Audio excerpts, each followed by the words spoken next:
ఒక దైవజనుడు ఇంకొక దైవజనుడు గురించి లెటర్ రాశాడంట. ఈ దైవజనుడు చేస్తున్న బలహీనతలన్నీ.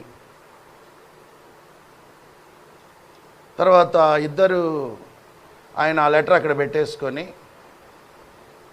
వచ్చిన తర్వాత ఇద్దరు దైవజనుల్ని ఎవరైతే రాశారో లెటరు ఇంకో దైవజనుడి మీద ఆ దైవజనుని పిలిపించి ఆయన ముందే చదివించి,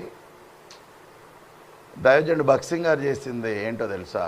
వాళ్ళని తిట్టడం వీళ్ళని తిట్టడం కాదు. ప్రభువా నన్ను క్షమించుము, నా పరిచర్యలో ఉన్న ఈ బలహీనతను నన్ను క్షమించుమని ఆయన ప్రార్థన చేశాడంట.